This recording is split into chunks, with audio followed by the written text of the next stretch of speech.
Chapter 41. Wait, what? Are you sure? Matthew asked. Amber simply nodded in confirmation. I have been thinking of leaving the estate sometime soon because it is boring to stay here all day. I want a change of scenery, so I'll come with you. You can consider this as our eventual dinner. That's your father. Are you sure you are comfortable meeting him? I don't have to see him. You are the one who has business with my father, right? Amber pointed out. Well, in that case, you have to get ready. We will leave in the afternoon and catch the last train to Amsterdam, Matthew said. Amber smiled brightly, the idea of a spontaneous trip clearly lifting her spirits. All right then. Give me a moment to prepare. Matthew watched as Amber turned on her heel, her paint-streaked blouse swishing as she hurried toward the door. Just before leaving the room, she paused and glanced over her shoulder, her expression shifting to a more playful tone. I'll need about an hour, maybe less, she said with a slight smirk. I'm not one of those women who takes forever to get ready, you know. Matthew chuckled, crossing his arms as he leaned against the doorframe. Take your time, we've got a few hours before the last train departs. I'll wait here and finalize some details for our journey. Amber gave him a quick nod before disappearing down the corridor, her footsteps fading away. Matthew couldn't help but smile as he watched her go.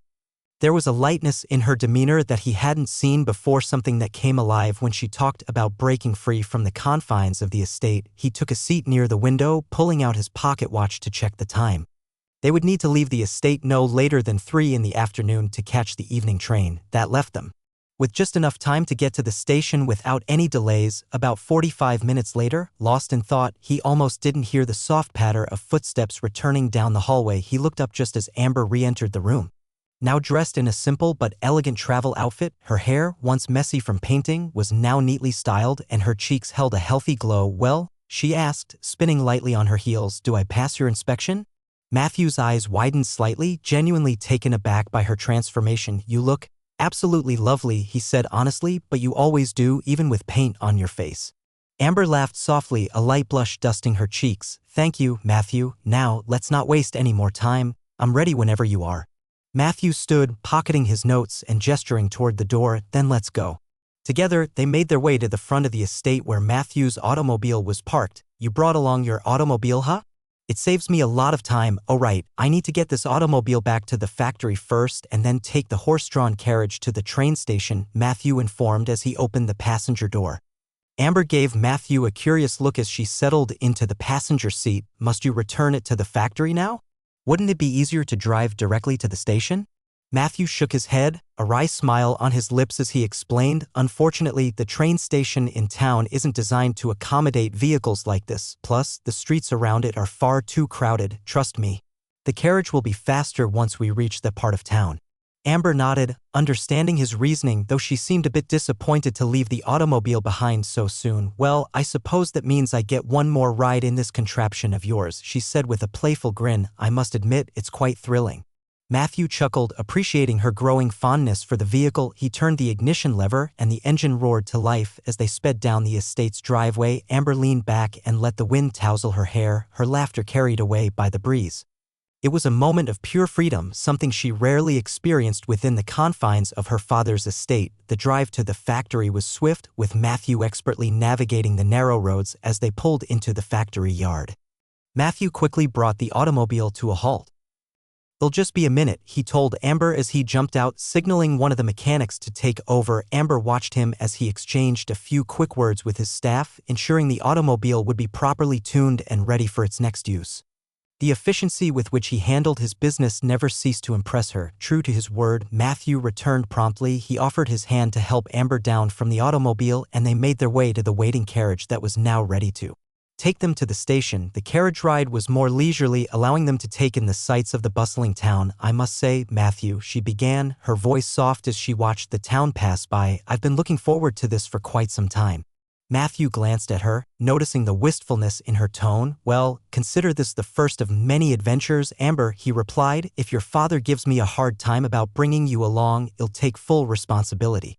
Amber laughed lightly. I doubt he'll even notice I'm there. He's far too engrossed in his business dealings with Mr. Volta. She paused, her expression growing more thoughtful. But thank you, Matthew, for letting me come along. This means more to me than you know. Matthew smiled warmly. It's my pleasure, and besides, I think I might need a partner to keep me in line during this trip. The rest of the journey to the station passed in comfortable silence, the two of them lost in their own thoughts. As the carriage pulled up to the bustling train station, they could hear the whistle of the train preparing for departure. "We made it just in time," Matthew noted. Checking his pocket watch, "Let's not waste another moment." He helped Amber out of the carriage, and together they navigated through the crowd toward their designated platform. The station was filled with the usual chaos of travelers, vendors, and porters rushing to and fro, but Matthew guided Amber with ease through the throng. Finally, they reached their compartment. It was cozy and comfortable with plush seats and a large window offering a view of the platform outside. Amber settled into her seat, letting out a contented sigh. The train gave a gentle lurch as it began to move, the rhythmic clatter of the wheels on the tracks slowly building into a steady rhythm. After 12 hours, it was 4 o'clock in the morning. The train arrived at Amsterdam's central station. The city was still shrouded in the quiet darkness of pre-dawn, the only sounds being the faint rustle of wind and the occasional whistle of another train in the distance. The cool air carried a slight chill, prompting Amber to draw her shawl tighter around her shoulders. As they disembarked, Matthew helped her down from the carriage, and they stood together on the cobblestone platform. The station, while not as crowded as it would be later in the day, was still bustling with early travelers and porters hauling luggage. "Well, we made it," Amber said with a hint of excitement in her voice. "Now where to?" Matthew glanced around, surveying their surroundings. "I know of a luxury hotel nearby that should be open even at this hour. I'm certain you'll appreciate the comfort," he said with a teasing smile. Amber nodded in agreement, looking pleased at the thought of resting in a proper room after their long journey. "Lead the way then," she said, giving him a grateful smile. Together, they made their way through the station, where Matthew hailed a horse-drawn cab waiting at the entrance. The driver, an elderly man with a thick gray beard, tipped his hat and helped load their bags into the carriage. "The Amstel Hotel, please," Matthew instructed as they climbed into the cab. The name of the most luxurious hotel in Amsterdam was enough to make Amber's eyes widen slightly in surprise. "You certainly know how to pick a place," she remarked with a raised eyebrow, clearly impressed. "Well, I figured you wouldn't settle for anything less than the best," Matthew replied with a grin. "I wouldn't mind any place so long that I am with you," Amber said. "What?" Matthew glanced to her, visibly confused. Amber's cheeks turned a rosy shade as she quickly looked away, her fingers fiddling with the hem of her shawl. Don't misunderstand," she stammered, her voice slightly higher than usual. "I just meant, it's better than staying alone in some dull place." Matthew's lips curved into an amused smile. "I see," he said lightly, not wanting to push her any further. "Well, in that case, I'll do my best to ensure you're not bored during our stay." Amber huffed, still avoiding his gaze, though he could see the corners of her lips twitching upwards despite her best efforts to look annoyed. "You'd better," she muttered, "or I might just decide to ditch you and explore the city on my own." "Now we can't have that, can we?" Matthew chuckled. "I'll make sure you're entertained." Amber shot him a sidelong glance, her eyes sparkling mischievously. "I'll hold you to that promise, Matthew," she said with a smirk, the earlier embarrassment fading as her playful spirit returned. The carriage clattered over the cobblestone streets, the faint sounds of early morning life beginning to stir in the city. As they approached the grand facade of the Amstel Hotel, the rising sun began to paint the sky with hues of pink and orange. Matthew helped Amber down from the carriage, his hand lingering just a moment longer than necessary. She noticed but said nothing, a faint blush returning to her cheeks. "Well," Matthew said, gesturing toward the entrance, "shall we?" Amber nodded, her previous bashfulness replaced by a confident stride as she stepped forward. "Let's see if this place lives up to its reputation." As they entered the hotel, the staff greeted them warmly and they were quickly escorted to their suite. The room was spacious and elegantly furnished, with a grand view of the Amstel River glistening in the morning light. Amber walked to the window, her eyes widening in appreciation. "It's beautiful," she said softly. Matthew watched her with a gentle smile. "I thought you might like it," he replied. "Get some rest, Amber. We've got a busy day ahead of us." Chapter 42. It was 1 o'clock in the afternoon and Matthew was getting ready for his eventual meeting with Mr. Fitzwilliam. He made sure that he'll be in his smartest attire, three-piece black suit and a top hat, all tailor-made specifically for his body type. "You look dashing, Matthew," Amber complimented, who was watching from behind. "Matthew, you know it has been concerning to me that you are not even bothered with staying in the room with me," Matthew noticed. "Why? Is there something I should be concerned about?" Amber asked. Matthew didn't flinch, he simply adjusted his cufflinks, his expression calm and composed. "Yes, that's exactly what I'm saying," he replied, his tone steady as he met her gaze in the mirror. A man and a woman sharing a room together, it raises eyebrows, especially in these circles. Amber tilted her head, clearly surprised that he hadn't faltered. "Oh?" So you're worried about what people might think? She teased. Matthew turned around to face her, his eyes sharp, a faint smile tugging at his lips. Not at all. I just thought you might be concerned considering how proper your upbringing is, he said smoothly, unless, of course, you don't mind the assumptions people might make. Amber blinked, momentarily caught off guard by his confident response, but she recovered quickly, crossing her arms and giving him a challenging look. And what if I don't mind, Matthew? She shot back, stepping closer, her eyes never leaving his. Then it's settled, Matthew replied, not backing down an inch. Let them think what they will. I'm not in the habit of letting others dictate how I live my life. He held her gaze. Amber's cheeks flushed, but she refused to look away. You're quite bold, aren't you? She muttered, though there was a hint of admiration in her voice. Matthew simply shrugged, a confident smile playing on his lips. I prefer to call it honest. He said, now, if you'll excuse me, I need to make sure I'm ready for your father. I'd rather not keep him waiting. Amber held his gaze for a moment longer, then let out a soft, almost reluctant laugh. Fine, fine, she said, finally stepping back, but don't think this conversation is over, Matthew. He gave her a half smirk. Tilting his hat slightly, I'll look forward to it, he said, turning his attention back to the mirror, adjusting his jacket one last time. Okay, I'm ready. Matthew arrived at the bustling intersection of Broadway Avenue, one of the most prominent streets in Amsterdam, known for its high-end offices and innovative businesses.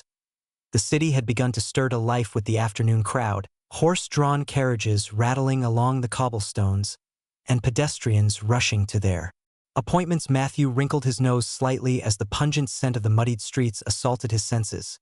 It never changed. He adjusted his top hat and straightened his jacket before stepping confidently onto the cobblestone road, and towards Mr. Volta's office. Matthew pushed through the heavy wooden doors and was immediately greeted by the cool air of the lobby. A stark contrast to the bustling noise outside, the interior was just as grand as the exterior, with polished marble floors, high ceilings, and chandeliers that seemed to drip with opulence. He approached the front desk where a sharply dressed receptionist was busy with paperwork. Good afternoon, sir, she greeted, glancing up. How may I assist you today? Matthew Hesh. He introduced himself smoothly, tipping his hat. I have a meeting with Mr. Fitzwilliam. I am afraid Mr. Fitzwilliam is currently discussing business with Mr. Volta, said the girl. Tell him that her daughter is here. Amber stepped forward. The receptionist blinked in surprise, her eyes darting from Matthew to Amber, who had remained just out of sight until that moment. Miss Fitzwilliam. The receptionist stammered, clearly taken aback. I was not aware of your arrival. One moment, please. The receptionist quickly picked up the telephone and dialed through to the office upstairs. After a hushed conversation, she looked back at Amber and Matthew with a relieved smile. Mr. Fitzwilliam will see you both now, she said, standing up to guide them. Please follow me. As they walked through the richly decorated corridors, Matthew leaned slightly toward Amber. Using your father's name to get us in? Huh? Clever, he whispered with a hint of amusement. Amber gave him a sidelong glance, her lips curving into a playful smirk. Well, sometimes it's useful being the daughter of an influential man, she whispered back. Besides, I didn't want to wait in that crowded lobby. Matthew chuckled softly, appreciating her quick thinking. The corridor opened up into a spacious office. At the far end of the room stood two men deep in discussion, Mr. Volta and Mr. Fitzwilliam. Amber, I didn't expect your presence here, Charles said. Is that your daughter? Volta asked. She is beautiful. She is indeed, Charles chuckled. Then his gaze flickered to Matthew. Why are you with my daughter? Actually, Mr. Fitzwilliam, Matthew stepped forward confidently. It was her who chose to come with me. I am here to discuss my enterprise. So that's the man you told me about earlier, the one who invented that contraption that is not drawn by horses, Volta said, looking at Matthew. You are quite a young fellow for someone like you who has invented an extraordinary machine. You are a treasure to this country. The name is Volta. Im Hesh, Matthew introduced. Pleasure to meet you, Mr. Volta. Now what is it that you want, Mr. Hesh? Charles chimed. Mr. Fitzwilliam, I am planning on opening a rubber plantation in the Kingdom of Siam, and I'll be away from this country for a month or two to oversee its development. Amber flickered her gaze to Matthew with a wide gaze. What? You are going out of the country? For business purposes, yes, Matthew said, not looking at Amber.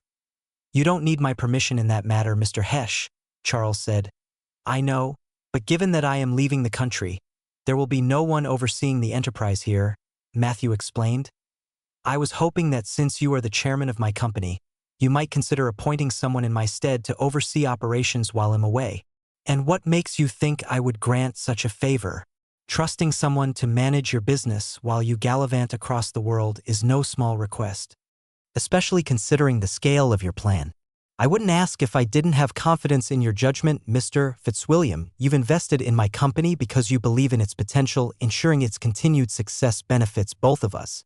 Volta, who had been quietly observing, interjected with a thoughtful nod. I must say, Mr. Fitzwilliam, this young man has a point. If his venture in Siam is successful, so does his enterprise.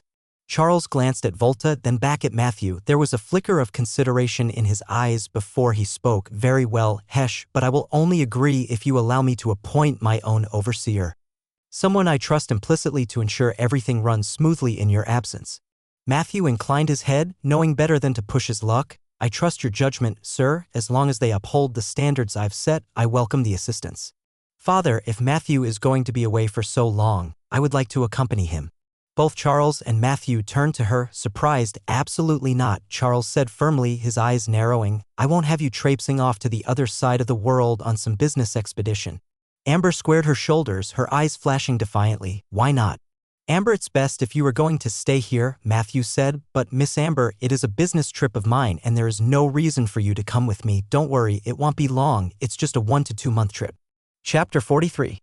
Amber was silent, as if slowly accepting Matthew's words. Okay, if you say so, Amber said melancholy. It's settled now, Matthew said. I plan on leaving next week. I hope to see the person you will appoint, Mr. Fitzwilliam. Don't worry about it, Charles replied with a firm nod. You'll have someone reliable in place by the end of the week. You focus on your preparations, Hesh. Thank you, sir, Matthew acknowledged, offering a respectful bow of his head. With the formalities concluded, he turned toward Amber, who still stood quietly, her earlier defiance now replaced by an expression he couldn't quite decipher. Charles turned to Volta and resumed their previous discussion, effectively dismissing Matthew and Amber from the conversation. Taking the cue, Matthew gently touched Amber's elbow, guiding her out of the room. As they stepped back into the hallway, the door to the office closing softly behind them, the air between them was heavy with unspoken words. Matthew finally broke the silence as they walked down the grand corridor. Amber, you know this isn't a pleasure trip, it's going to be grueling work, long hours. And no comforts, he said, keeping his tone even, though he couldn't ignore the tinge of guilt that surfaced at her downcast expression. I know I am just sad that I'll be alone again, Amber said. Matthew smiled. I think I can fix it. Let's have dinner later. Dinner. Matthew nodded, offering her a reassuring smile. Yes, just the two of us. Consider it a way to make up for dragging you along today.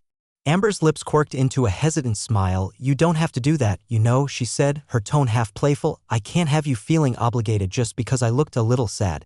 Matthew shook his head, stepping closer. It's not an obligation, Amber. I'd genuinely enjoy your company before I leave. He paused, his gaze steady. Besides, who knows when he'll be back? Let's not waste any opportunities. Amber looked at him, searching his eyes for a moment, and then finally allowed herself to smile fully. All right, Matthew, she agreed. I'll hold you to that. Good. They'll pick you up at 7, he said, tipping his hat with a playful grin before turning to walk away. We're something nice. Amber rolled her eyes, but there was a faint blush on her cheeks. I don't need you telling me that, she retorted. I'll be ready. In the evening, Matthew leaned against the wall, arms crossed, his eyes trained on the door where Amber was preparing herself. He glanced at his pocket watch. It was nearing 7 o'clock. He had seen Amber in elegant attire before. But there was something different about tonight. Maybe it was the thought that this might be their last evening together for quite some time. The door finally creaked open, and Amber stepped out slowly. She wore a deep blue dress that hugged her figure gracefully, the fabric shimmering subtly in the candlelight of their shared suite. Her hair was styled in soft waves, and she wore a delicate necklace that accentuated the elegant curve of her neck. Matthew's eyes widened slightly as he took in the sight of her. You look stunning, Amber. Amber's cheeks turned a faint pink as she tried to appear nonchalant. Oh, stop it, Matthew, you're just saying that because I took so long. Matthew shook his head, stepping closer, his gaze never leaving hers. No, I mean it, he said firmly. You look absolutely beautiful. Amber turned her face away slightly, though she couldn't suppress the small smile playing at the corners of her lips. Well, don't just stand there gawking, she teased, regaining her composure. Aren't you going to offer me your arm, Mr. Hesh? Matthew chuckled, extending his arm with a flourish. It would be my honor, Miss Fitzwilliam. Amber took his arm, her hand resting lightly on his forearm. I think I won't be able to keep up my promise of bringing the automobile to this dinner, Matthew said. Oh, don't mind it, Amber replied with a soft laugh, her fingers tightening ever so slightly on his arm. This is better, anyway, it's more personal. They stepped outside into the cool evening air. The city of Amsterdam bathed in the glow of electric lamps lining the cobbled streets. Matthew had opted for a charming, secluded restaurant overlooking the Amstel River, and they arrived there. Matthew held the door open for Amber, who stepped inside, her eyes widening slightly as she took in the warm, candlelit interior. The maitre d' greeted them with a gracious smile and led them to a secluded table near the large windows that offered a stunning view of the Amstel River. Amber took her seat, her fingers lightly tracing the delicate lace tablecloth. This place is perfect, she said softly, looking up at Matthew with genuine appreciation in her eyes. Matthew smiled, pleased that she liked his choice. I thought you'd enjoy it, he said, taking his seat across from her. I wanted tonight to be special.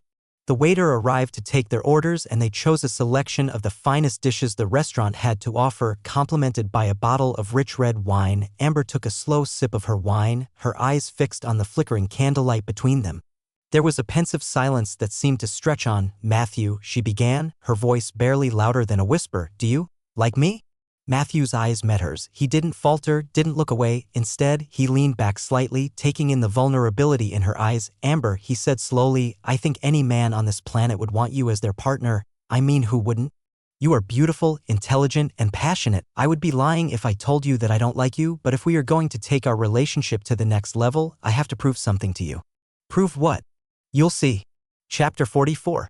A week later, Matthew stood at the bustling Amsterdam port, the largest in the city, its piers lined with towering ships and cranes hauling goods from all over the world. He adjusted the brim of his hat as he scanned the bustling docks. His steamer, the Mercator, was docked nearby. It's going to be his transportation to Kingdom of Siam. Beside him stood Amber, her expression unreadable as she gazed at the massive ship. She was clad in a modest but elegant travel coat, her gloved hands clasped tightly in front of her. You are now really leaving for a month or two, Amber said with her gaze still fixed at the ship. I am indeed. I hope that your father can catch up before I depart.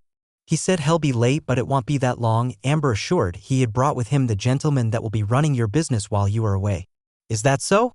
Then let's wait for him, Matthew nodded, glancing at his pocket watch. The polished silver face reflected the early morning sunlight, and the ticking seemed louder amidst the bustle of the port. Let's wait for them, then, he said, tucking the watch back into his coat pocket. Amber shifted slightly, her gaze now moving from the ship to Matthew. You seem calm, she remarked softly. Matthew turned to her, raising an eyebrow. Should I not be? Amber hesitated, her fingers tightening around the clasp of her coat. It's just you're heading to a foreign land, taking on a massive venture, leaving everything here behind. Doesn't it unsettle you? Even a little? Matthew smiled faintly. Amber, if I let fear dictate my actions, I wouldn't have built what I have today. This trip is just another step forward. Besides, I know what I'm leaving behind is in good hands. Amber looked away, her cheeks tinged with a faint blush. You're annoyingly confident, you know that? She muttered. I've been told, Matthew replied, chuckling softly. Their conversation was interrupted by the sound of hurried footsteps approaching. They turned to see Charles Fitzwilliam striding toward them, a tall, sharply dressed man trailing behind him. The newcomer had an air of quiet authority, his dark suit immaculately tailored, and his sharp eyes scanning the surroundings with keen interest. Ah, hesh, Charles called out, his voice carrying over the din of the port. Apologies for the delay. This is Mr. Lionel Harrington, the man I've appointed to oversee your business in your absence. Matthew stepped forward, extending a hand. A pleasure to meet you, Mr. Harrington. I trust Mr. Fitzwilliam has briefed you on the scope of the responsibilities? Harrington took Matthew's hand in a firm handshake. He has, Mr.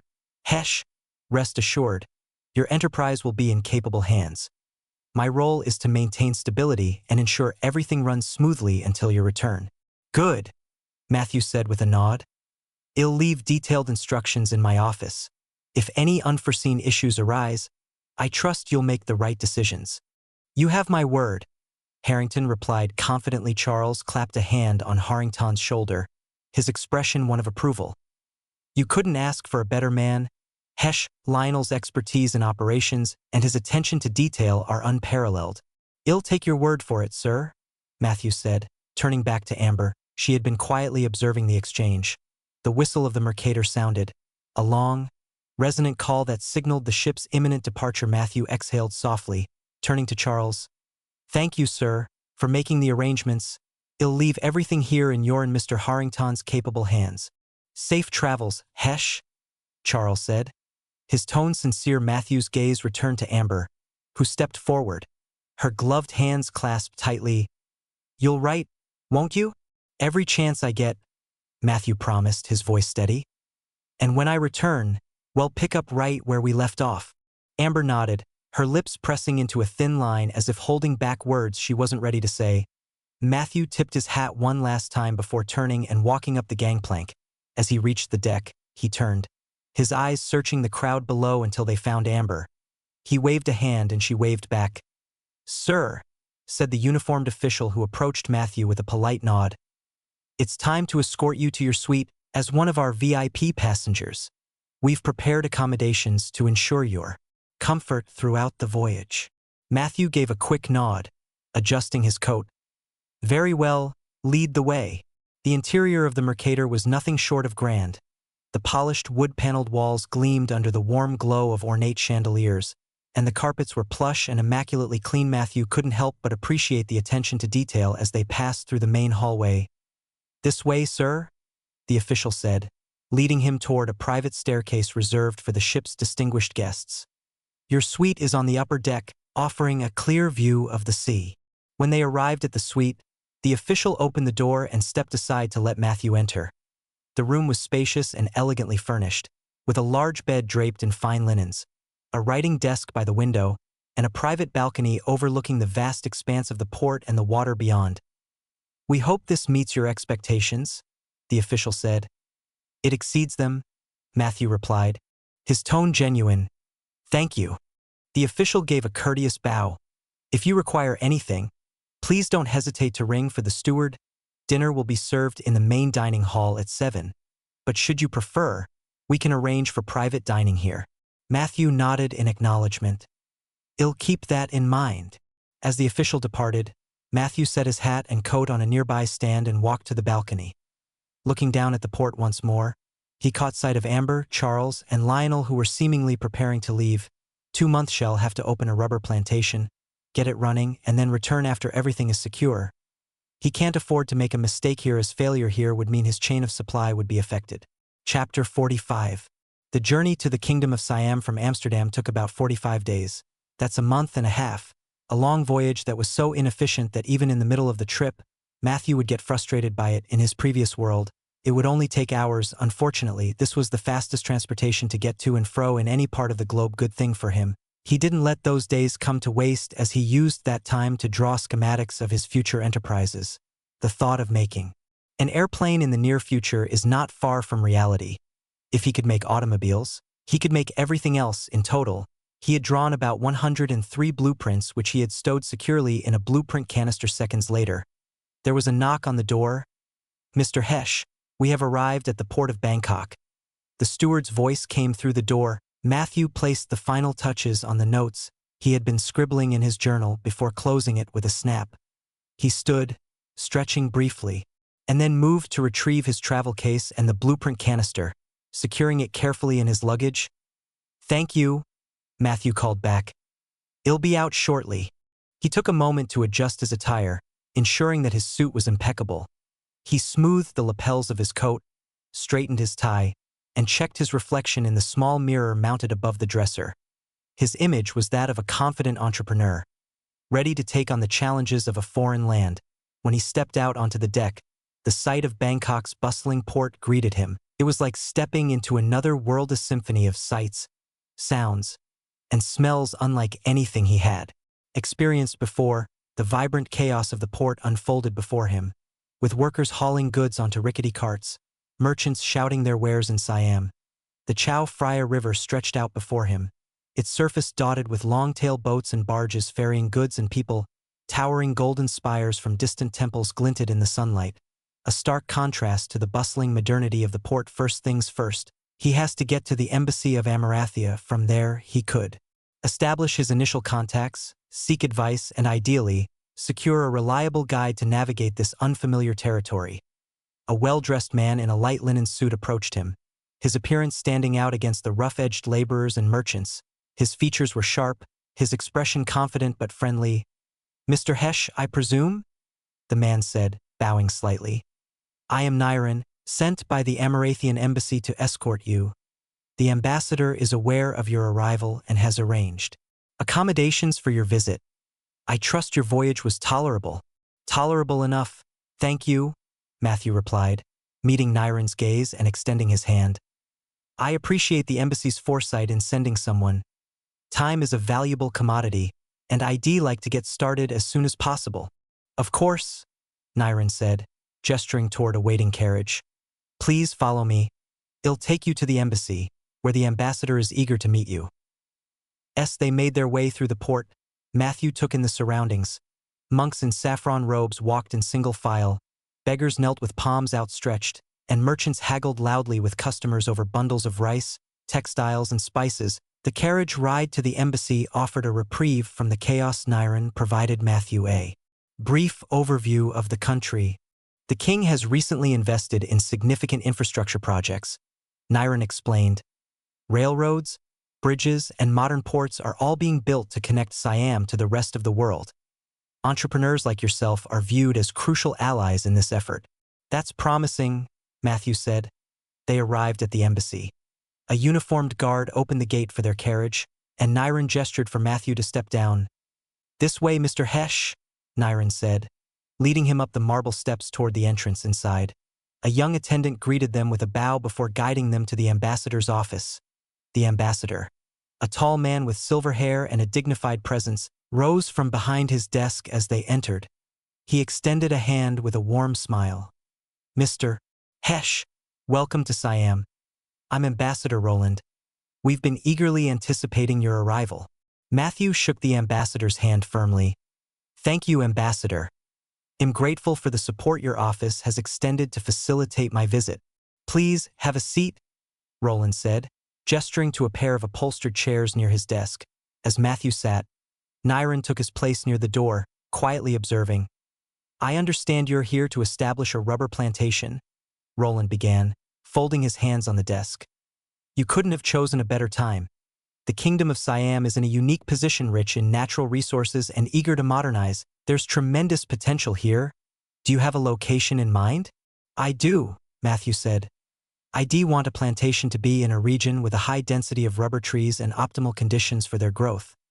I believe the southern provinces of Siam, particularly near the Malay Peninsula, would be ideal. The humid, tropical environment there is perfect for cultivating rubber." Ambassador Roland nodded, clearly impressed by Matthew's preparation. "You've done your homework, Mr. Hesh. The southern provinces, especially Surat Thani and Nakhon Si Thammarat, are indeed prime locations for rubber cultivation. Additionally, the proximity to shipping routes will be advantageous for exporting your product." "That's good," Matthew simply noted. "I'm willing to buy 10 hectares of land to start. Once the operation proves successful, it'll expand gradually." Ambassador Roland leaned back in his chair, nodding thoughtfully. "That's a wise approach. I can connect you with local officials and landowners in the southern provinces. They're generally receptive to foreign investment, especially when it involves modernization and job creation." Matthew pulled out a leather-bound notebook from his case and jotted down notes. "What about the workforce?" "It'll need laborers, preferably those familiar with rubber cultivation." "You won't have a hard time finding laborers there with your criteria," Roland said. "Good," Matthew replied, his mind racing with logistical considerations. "It'll also need access to transportation routes, roads, rivers, or railways to ensure the smooth movement of goods." Roland gestured toward a map on the wall, highlighting the southern region. "The government has recently improved the infrastructure in these areas, including rail links to Bangkok and ports for shipping. It should meet your needs." Matthew nodded, satisfied with the information. "Then it seems everything is aligning well. I'd like to visit Surat Thani and assess the land firsthand." Roland smiled. "Of course. I'll arrange for transportation and ensure you're introduced to the right people." You'll find that the locals are warm and eager to work with entrepreneurs like yourself. Chapter 46. 2 months later, in the Kingdom of Siam, at the Hesh Rubber Plantation Company, Matthew stood under the shade of a broad palm tree, surveying the progress of the operation. The plantation was a bustling hub of activity, with laborers deftly tapping rubber trees and collecting latex in small, neatly aligned buckets. Matthew's eyes scanned the rows of trees, noting the precision and orderliness of the plantation. His vision was coming to life. Though the humid air clung to his skin, his spirits were high. The operation was running efficiently, but there was still room for growth. He turned to his foreman, a local man named Somchai, who approached carrying a clipboard. "Mr. Hesh, the workers have managed to tap nearly 80 of the trees in this section today," Somchai reported. "The latex yield is higher than expected." "That's excellent news, Somchai," Matthew said, glancing at the clipboard. "What about the new storage facility? Is it operational yet?" "Yes, sir. The storage tanks are ready to process the latex, and the drying racks will be fully operational by the end of the week," Somchai replied with a nod. Matthew smiled, satisfied. "Good work. Ensure the workers are properly compensated for their efforts. A happy workforce is a productive workforce." Somchai nodded again and hurried off to relay the instructions. As Matthew walked further into the plantation, his thoughts wandered to the future. This was only the beginning. The rubber harvested here would soon be used in his manufacturing ventures, fueling the production of tires for his automobiles and other industrial applications. His reverie was interrupted by the sound of a horse-drawn carriage pulling up near the plantation office. He turned to see Narration stepping out of the car, waving cheerfully. "Mr. Hesh," Narration called out, striding toward him. "I've just returned from Bangkok with some important updates." Matthew extended a hand in greeting. "Narration, good to see you. What news do you bring?" Narration handed Matthew an envelope. "This is from the Ministry of Commerce. They're impressed with the plantation's progress and want to discuss potential tax incentives for expanding your operations. Also, there is a letter for you that just arrived at the post office." "Give it to me," Matthew said, taking the envelope from Narayan's outstretched hand. He carefully opened the sealed letter and unfolded the parchment, scanning the neatly written lines. As his eyes darted across the page, his expression shifted to one of mild surprise, followed by a thoughtful nod. The letter bore the familiar handwriting of Amber Fitzwilliam. "Is everything all right, Mr. Hesh?" Narration asked, noticing the subtle shift in Matthew's demeanor. Matthew folded the letter neatly and tucked it into his coat pocket. "Yes, Narration. Just news from a friend back home." He paused, his lips curving into a faint smile. "And she wanted me to come back now, which is something that I will do now because my job here is completed and I believe I have left this plantation in good hands." "Don't worry about the plantation, Mr. Hesh," Narration assured him. "Somchai and I will ensure everything continues to run smoothly in your absence. Your systems are solid, and the workforce respects your leadership." Matthew nodded, his gaze sweeping over the plantation one last time. "I trust you both completely. This place has the potential to become one of the most significant rubber suppliers in the region. Keep it on track, and don't hesitate to reach out if you encounter any issues." Somchai approached just then, a curious look on his face. "Mr. Hesh, will you be leaving soon?" Matthew smiled at the foreman, his respect for the man evident. "Yes, Somchai. I'll be returning to Amsterdam to tend to other ventures.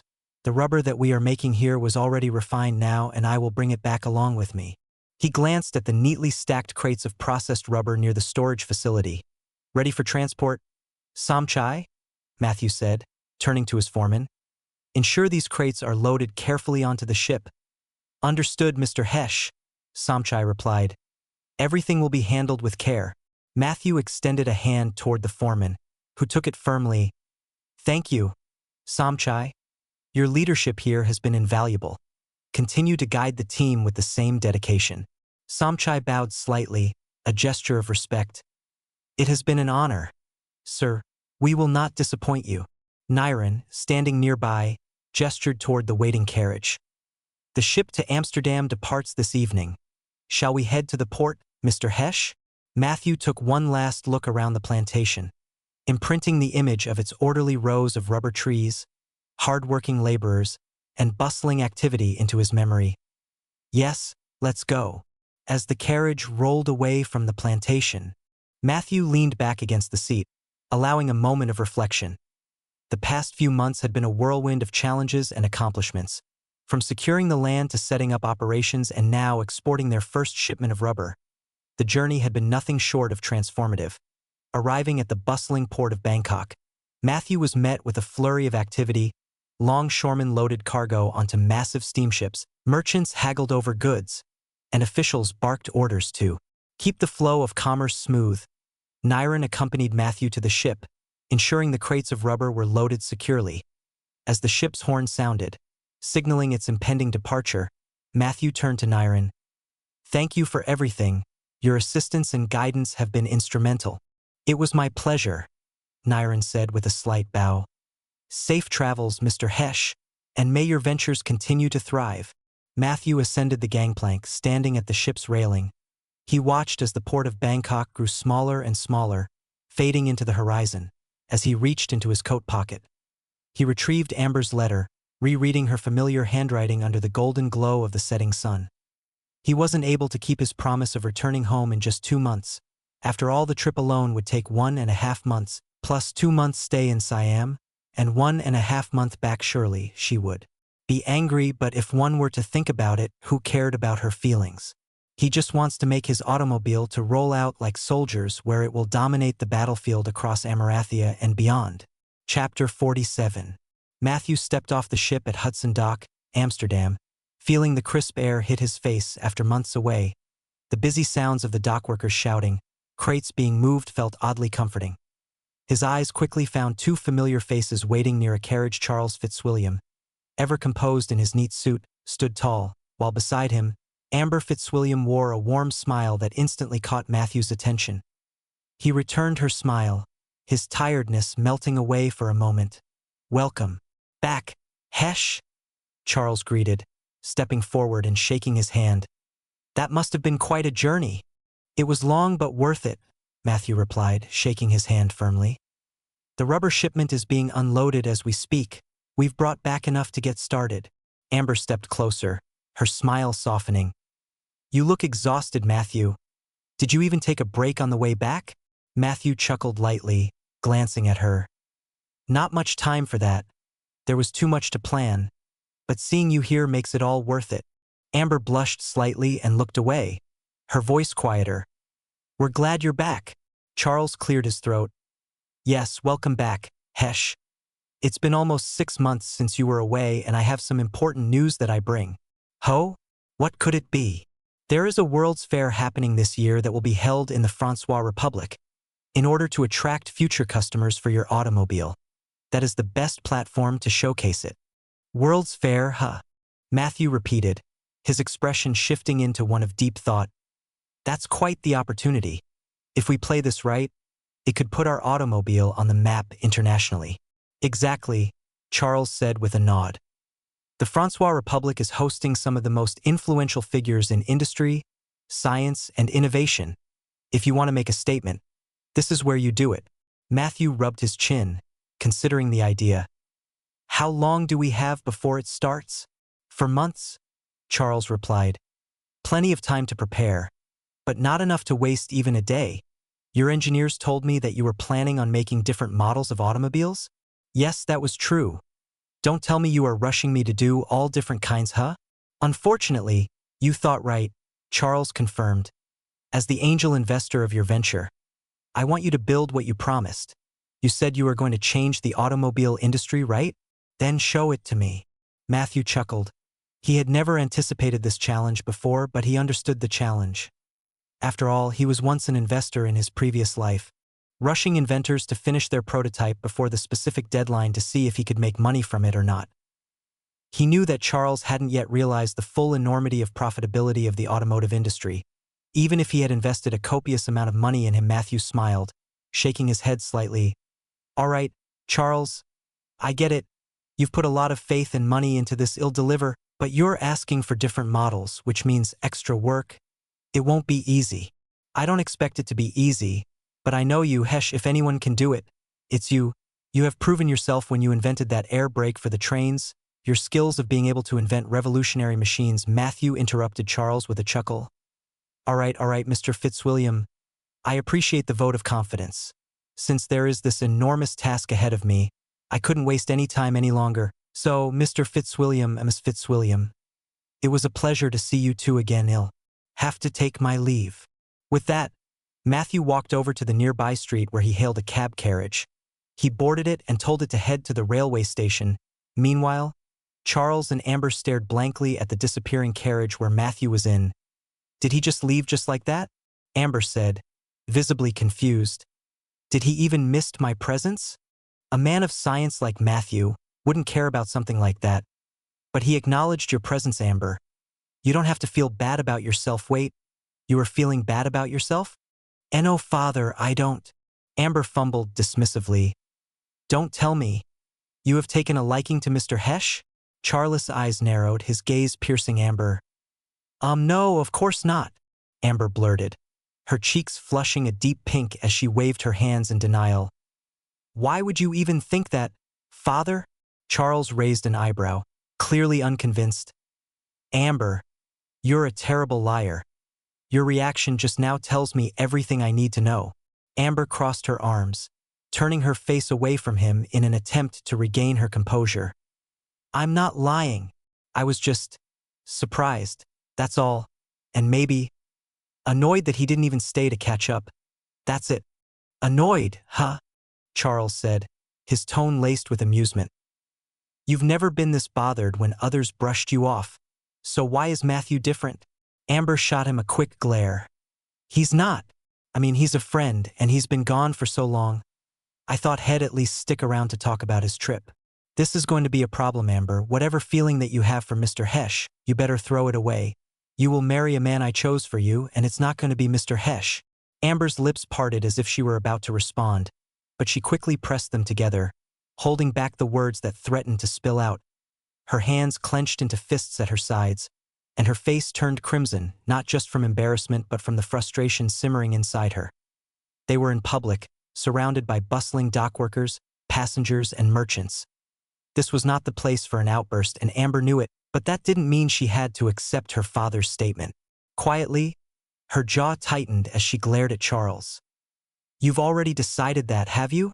Charles' expression remained calm, though there was a hint of warning in his gaze. I'm your father, Amber. It's my duty to secure your future. Amber let out a sharp breath, crossing her arms tightly over her chest. And what if I don't want the future you've chosen for me?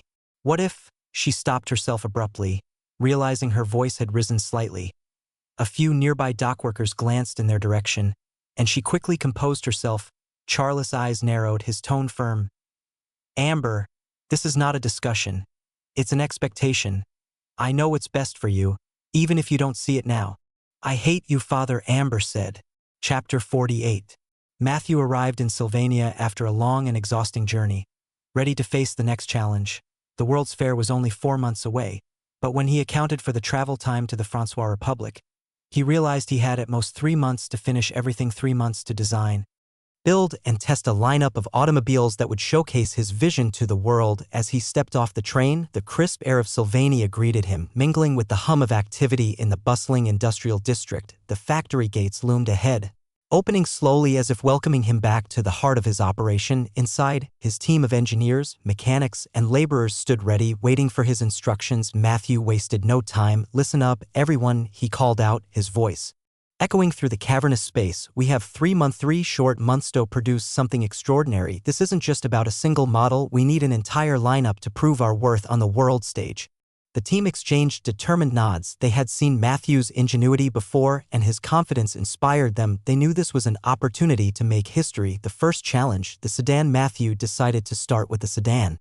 He envisioned it as a car for families, a practical yet stylish vehicle that could fit the needs of everyday life. Using the 1930s as inspiration, he sketched a rounded, streamlined body, complete with a spacious interior and reliable engine. The team quickly got to work cutting metal sheets and shaping them into the sleek frame of the sedan. The engine was assembled piece by piece, each part carefully fitted to ensure smooth operation. The factory buzzed with activity as workers welded, hammered, and tested components. The first month flew by in a whirlwind of effort, but the result was worth it. The sedan stood finished on the factory floor, its black, polished exterior gleaming under the bright lights. Matthew climbed inside, gripping the wooden steering wheel, and took it for a test drive through Sylvania's cobblestone streets. The engine purred like a contented cat, and the ride was smooth. Sedan is done, Matthew said with a satisfied smile as he returned to the factory. With the sedan completed, Matthew turned his attention to utility vehicles. He needed a pickup for farmers and small businesses and a larger truck for heavy industrial use. These vehicles had to be sturdy, powerful, and capable of handling tough conditions. The pickup came first. Its design included a wide bed for hauling goods and a robust chassis to handle heavy loads. The truck followed, with an even more powerful engine and reinforced frame. Creating these vehicles presented unique challenges. The team had to experiment with different materials and configurations to ensure the vehicles were both durable and efficient. The workers pushed through long hours, fueled by Matthew's relentless energy and clear vision. By the end of the second month, both the pickup and the truck were complete. Matthew stood in the factory, staring at the newly finished truck. Its powerful engine and reinforced frame made it the perfect vehicle for hauling heavy loads, yet something felt incomplete. Logistics in the modern world, as he remembered, relied on efficiency and modularity. Trucks weren't just vehicles, they were the backbone of industries, capable of transporting goods across long distances. The idea struck him like lightning. A container system. He quickly sketched a rectangular, detachable container designed to sit securely on the truck's chassis. This innovation would allow for easy loading and unloading of cargo and standardized transportation. The container could be swapped at warehouses or ports without the truck itself needing to wait. Listen up, Matthew called out to his engineers. We're going to take the truck a step further. I want a container system designed and built to fit perfectly on this truck. It should lock into place securely but also be easy to remove.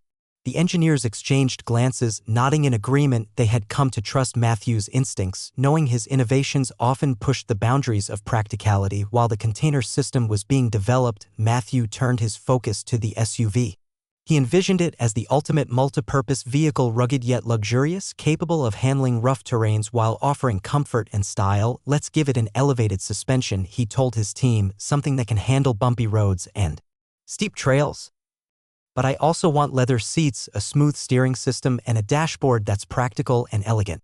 The design took inspiration from the sturdy vehicles of the 1930s but added a touch of refinement. Engineers worked tirelessly to balance the durability of the frame with the comfort of the interior. By the end of the third month, the SUV was complete. Matthew took it for a test drive through the outskirts of Sylvania, steering it over dirt paths and rocky hills. The SUV handled beautifully. This will turn heads, he said, grinning as he returned to the factory. With the SUV and big rig concept coming together, Matthew turned his attention to the final piece of his Lanupa motorcycle. Unlike the other vehicles, this was a personal project. Matthew had always admired the sense of freedom and adventure motorcycles symbolized. Like others, the design was inspired by the motorcycles of the 1930 SA single-cylinder, air-cooled engine mounted on a lightweight steel frame. Matthew wanted the bike to be sleek, functional, and easy to maintain. Its primary audience would be individuals looking for a cost-effective, versatile mode of transportation, but it needed to capture the imagination of adventurers and speed enthusiasts alike. Matthew began with the frame, which was crafted from tubular steel. The design emphasized simplicity and strength, ensuring the motorcycle would be durable yet lightweight. The triangular configuration of the frame provided stability, while the slightly elevated handlebars added comfort for long rides. He sketched out the dimensions with precise calculations, and the team began cutting, welding, and assembling the pieces. The result was a robust yet elegant frame that would serve as the backbone of the motorcycle. For the engine, Matthew chose a single-cylinder, four-stroke design.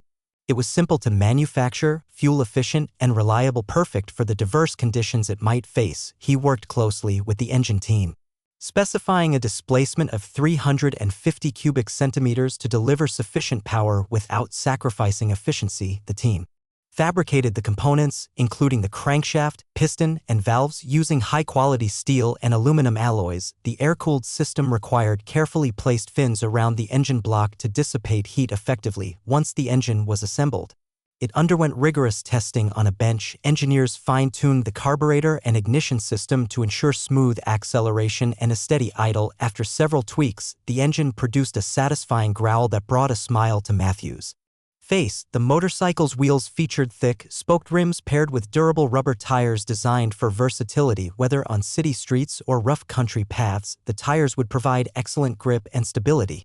Matthew also insisted on a dual suspension system, telescopic forks for the front and dual spring shocks for the rear. The suspension components were carefully calibrated, ensuring the motorcycle could absorb bumps and maintain balance even at higher speeds. With the functional aspects complete, Matthew focused on the motorcycle's aesthetics. The fuel tank was teardrop-shaped, adding a classic flair while maximizing fuel capacity. He chose a deep navy blue for the paint, accented with chrome detailing on the handlebars, exhaust pipe, and wheel rims. The seat was crafted from genuine leather, offering both comfort and durability. For added practicality, Matthew included a small luggage rack behind the seat and brackets for optional panniers. Finally, he added a round headlamp with a bright tungsten bulb, giving the bike a distinct face. The dashboard was minimalist, featuring only a speedometer and fuel gauge. 3 weeks after starting the project, the motorcycle was ready for its first test.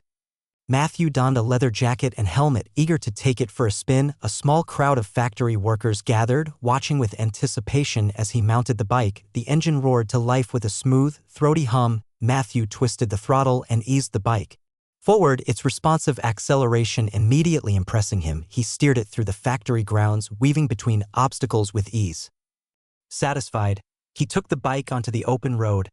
It glided over cobblestone streets and handled dirt paths without a hitch. The suspension absorbed every bump, and the engine provided a steady stream of power. When he returned to the factory, Matthew dismounted with a grin. "This," he said, patting the fuel tank, "is also going to turn heads at the World's Fair now." For the World's Fair. Chapter 49. The factory buzzed with activity as workers polished the newly finished vehicles, preparing them for shipment inside. Matthew was going over the final checklist with Klaus, the lead engineer.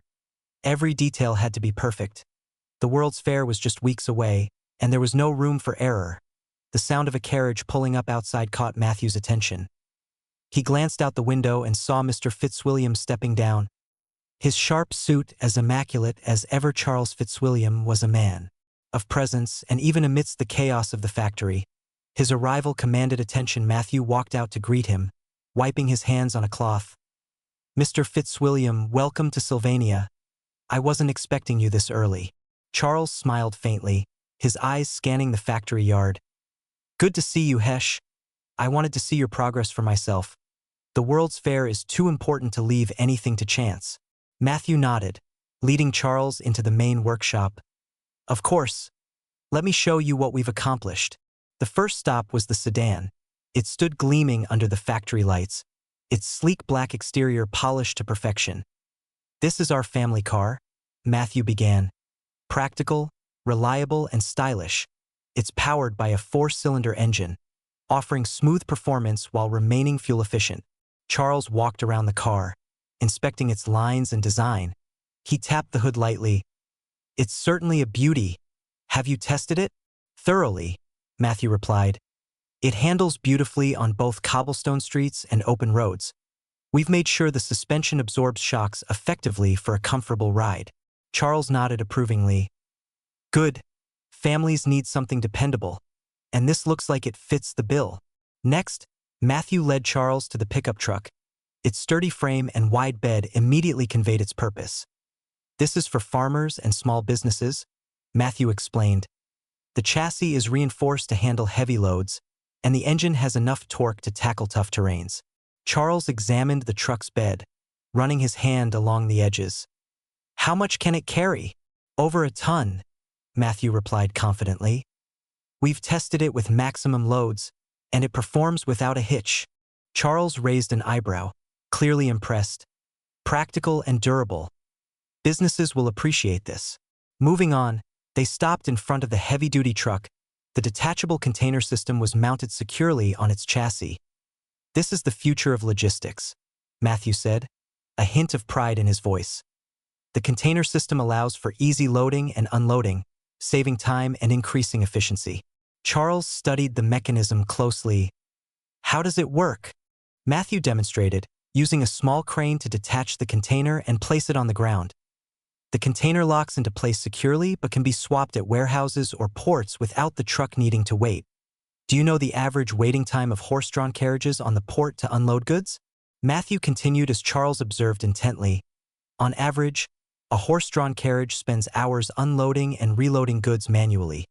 With this container system, the truck can drop off its load and move on almost immediately.